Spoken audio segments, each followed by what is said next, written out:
Late edition, Liam Neeson's update. On March 30th, 2019, Liam's publicists released this statement to the press. Over the last several weeks, I have reflected on and spoken to a variety of people who were hurt by my impulsive recounting of a brutal rape of a dear female friend nearly 40 years ago, and my unacceptable thoughts and actions at that time in response to this crime. The horror of what happened to my friend ignited irrational thoughts that do not represent the person I am. In trying to explain those feelings today, I missed the point and hurt many people at a time when language is so often weaponized and an entire community of innocent people are targeted in acts of rage. What I failed to realize is that this is not about justifying my anger all those years ago. It is also about the impact my words have today. I was wrong to do what I did. I recognize that. Although the comments I made do not reflect in any way my true feelings nor me, they were hurtful and divisive. I profoundly apologize. Now, if, as this statement purports, the comments Liam made don't reflect Liam or Liam's true feelings, does that make this an apology or more an apologetic denial? Well, my mamita would call it a denial enchilada, wrapped in a non-apology tortilla. At the end of the day, this latest edition by the Neeson camp affords us a wee peek under the hood of the fame and redemption machine. In fact, all that effort to make sure that Liam Neeson survived this whole bleak racism episode seems to have worked, like a charm. The box office take as of March 21st, 2019 for Cold Pursuit stood at $31.7 million. Added to this, Liam just made his red carpet return for the UK premiere of some new film in mid-March. And finally, just look at this. What? No harm, no foul. Now, doing some rudimentary math from Liam's racist revelation, remember, he said this. I went up and down areas with a cosh, hoping I'd be approached by somebody. I'm ashamed to say that. And I did it for maybe a week, hoping some hell bastard would come out of a pub and have a go at me about something, so that I could kill him. From that admission to his return to the red carpet, it only took Liam 37 days. That's the real punchline here. And it looks like the joke's on us, people of color.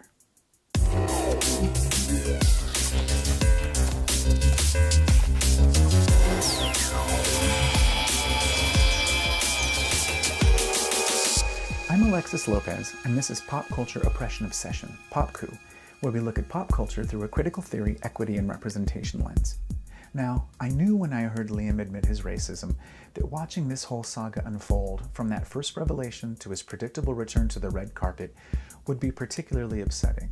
But even I have to admit that I was a little surprised by how media mobilized to follow some very specific steps to attempt to maintain Liam's brand vitality at any cost, and so quickly. There are lots of details you may have missed in his own words, the relative flurry of media coverage, the rush to save Liam's own good name, and the way this all ended up, and that's where we come in. Now, before we dive in, there are some concepts that we need to share with you that may serve us in understanding just what might have been going on here on a societal and marketing mass perceptual psychological level. The first is peripheral persuasion, described by Petty and Caciapo as, rather than relying on a careful process of weighing and considering the strength of arguments, a person responds to simple, often irrelevant cues that suggest the rightness, wrongness, or attractiveness of an argument without giving it much thought. The next is the concept of the bias blind spot, where humans think we are less biased than the average person.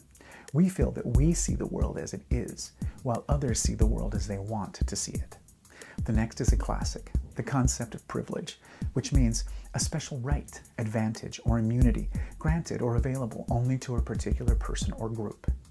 And finally, the concept of priming, which is a procedure based on the notion that ideas that have been recently encountered or frequently activated, such as by incessant and repetitive television and news stories, are more likely to come to mind and thus will be used in interpreting social events. With these in hand, let's dive in. Okay, let's take a little listen for the first detail that many of us may have missed. I asked, did she know who it was? No. What color were they? She said it was a black person. Now, I want to point out something that I found profoundly troubling. Notice that Liam stated that he only asked 2 questions, and the very second question to this really recent survivor of violent sexual assault, by his own admission, was, what color were they? His second question. Now, we checked the various interviews and articles and found that not one interviewer has asked Liam why what color was so important to him. And that's because we all already know, don't we? The answer is simple. He asked that question immediately because that is what mattered to him. It informed his choice of actions from that point on. It validated his racism and his rage in a potent and heady mix. But that was admittedly quite a long time ago, so why is it relevant to modern-day Liam Neeson's? Well, because he volunteered it. It's painfully evident that some 4 decades later, this is still on Liam's mind. Maybe unsettled business. It still means something important to him. But it's a combination of his privilege and his own bias blind spot that might have told him something like, hey, other people might be racist for saying something like this, but not you. You're Liam Neeson's, a beloved A-lister. Go for it now. It's okay.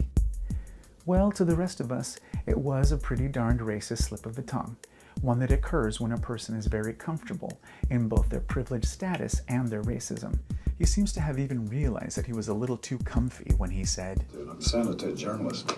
God forbid. You can almost hear his handlers in the background, hopping out of their seats, publicists scurrying around to start the cleanup process. He's got tons of movies coming out. Dang it, we can't endanger the blockbusters. Men in Black International is already in the can. Which brings us to what I believe is the most important missable detail in this whole saga. Something that no one has discussed throughout this whole situation has been the fact that women, and especially women of color, have done the lioness's share of the heavy lifting throughout this whole awful ordeal. Starting with Liam's own family friend, who had to put aside her own shock, her own pain, however momentarily, to give in to his youthfully toxic need to interrogate her. Then, fast forward to his recent revelation and its aftermath, we see where peripheral persuasion is so important to this ongoing mess, to saving his good reputation. Women of color were brought in, or at least leveraged, to assure a nervous ticket-buying public that Liam is still a solid brand, still a good investment for a good movie viewing time. He's still that elegant, hunky everyman just searching for justice all over the world.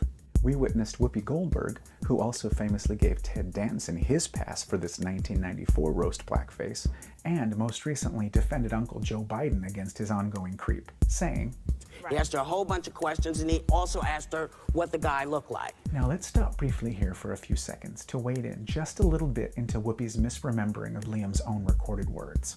Liam didn't say he asked a bunch of questions, he said he asked 2 questions, the second of which was what color were they, which Whoopi changed in her memory to what the guy looked like.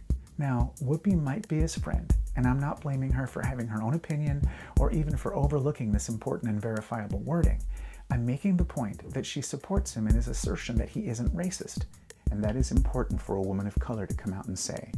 She goes on to further minimize Liam's guilt by saying that he went out to Try to start a fight. No, Liam freely admits he went out to kill a black man, which is also very important.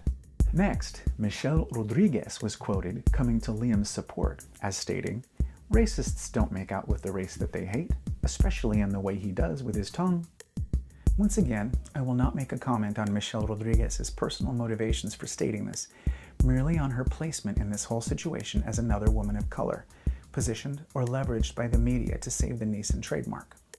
I will say that the logic of her assertion is pure awful absurdity, as we all know that continuous sexual assault was an accepted and supported aspect of the global slavery trade, which many could surmise did include some, albeit non-consensual, kissing.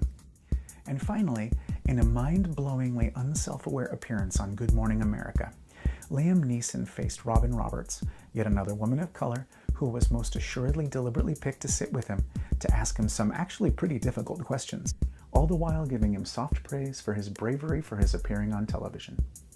I say the appearance was stunningly unself-aware because Liam says 2 things that illustrate how this was really just an attempt to save ticket sales for Cold Pursuit, rather than any attempt at real growth or transformation. Number 1, he says, when he finally realized, Came down to earth. when he finally grasped just how wrong he may have been, he says he did seek help. I went to a priest out of my confession. I was reared a Catholic. Most likely not a priest of color. We could ask him, or a priest who specialized in equity doctrine or racism theology. And he said he also talked with his friends, probably not friends of color. And somehow, ridiculously, farcically, Believe it or not, power walking. Power walk. Yeah, 2 hours every day. power walking helped Liam overcome his racism. 2 hours every day of anti-racist power walking. Remember, this apology tour stop was about racism, not about his youthful anger problems. And the other moment that shows his overwhelming lack of understanding, or worse, perhaps his lack of caring, of his own positioning in this whole mess of power and ugliness and privilege and fame, is at the end of the segment when he says this. Settle it See all. the movie, it's a good movie, by the way.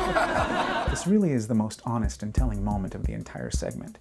This cynically lays bare what's really going on here, what the whole purpose was of his quickly arranged appearance on American morning television.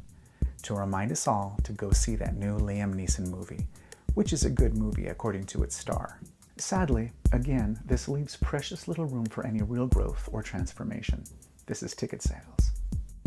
So why did the media bring out the ladies of color? And why so quickly? Well, by being exposed to the quickness of the cleanup, of the television appearances and the defenses, we, as the ticket-buying public and the movie-viewing audience, become primed to the sight of these nurturing women of color rushed to Liam's defense, leaving us with, they hope, and probably so, a positive impression overall, which will, ideally, result in movie ticket sales and continued Liam brand viability, soothing our fears, presented to us in a concerted effort to save the Liam Neeson brand. This affects us by being the most recent images and emotions related to Liam Neeson. Remember, he's got a Men in Black premiere on the horizon, the ticket sales of which might just be the litmus test.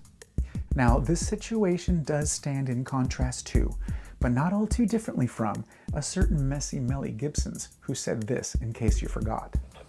You look like a fucking pig on heat, and if you get whooped by a pack of Zergan, it'll be your fault. All right? Notice I reversed his bad words to protect our ears.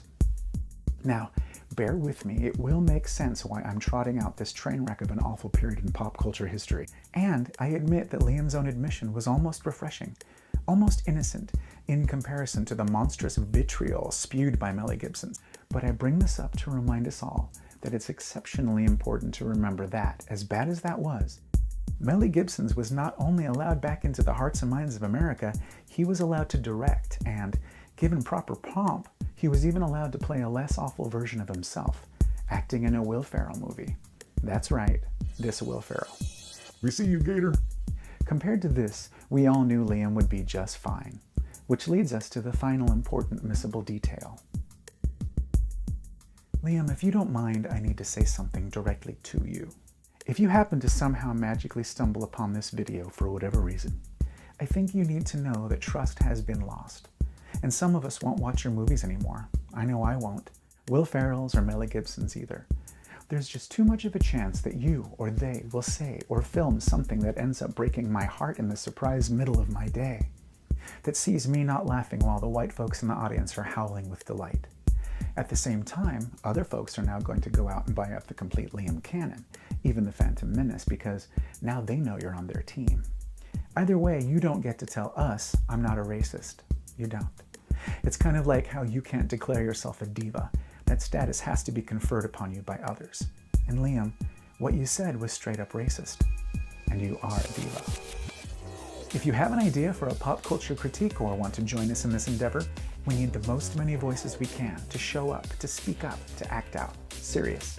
If you watch this and said to yourself, I can get behind what they're trying to accomplish here, then leave us a comment, like this video, and subscribe to our channel. Look for us on the Book of Faces, the Twitter, and the Instagrams, and as soon as I can figure them out, and email us at popcultureoppressionobsession@gmail.com. See you the next and every time pop culture is used as a weapon against us.